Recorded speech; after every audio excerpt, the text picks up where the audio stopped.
Hello everyone, I'm Lucas from Crystal Tech Company. Today, I will introduce crystallization, characteristics of high-purity compounds, and the development direction of crystallization process technology. High-purity compounds have extremely strict requirements for purity, and crystallization is the final purification step. The market price for these products has consistently been high. In the past, the production process involved chemical synthesis followed by crystallization for separation and purification. If the purity fell short after the first crystallization, a second or even third recrystallization was needed to improve it. Once the standards were met, the product was ready for delivery.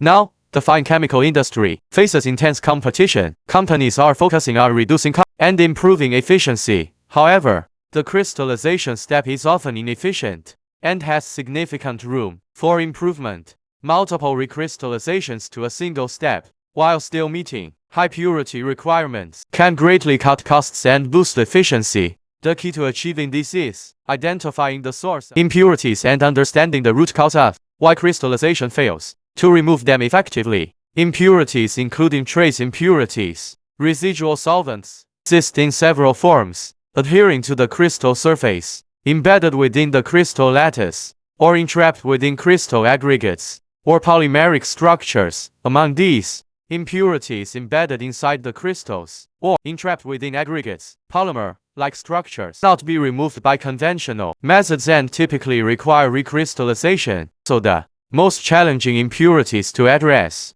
necessitating targeted optimization of the recrystallization process. The root cause of impurity entrapment can be attributed to improper control of the crystallization process. Crystallization is inherently a process of impurity exclusion. If properly controlled, it can theoretically produce regular, large, high-purity crystals, while avoiding impurity incorporation. However, uneven crystal growth and a high proportion of fine particles tend to promote the formation of aggregates that can trap impurities or residual solvents, leading to impurity entrapment. To address these two types of impurity challenges, the core solution lies in precise control of the crystal nucleation and growth processes, aiming to cultivate uniform, large and well-structured crystals. This approach can minimize the need for multiple rounds of recrystallization, potentially achieving high purity requirements in a single crystallization step, significantly reducing production costs in the crystallization state. Thank you for listening.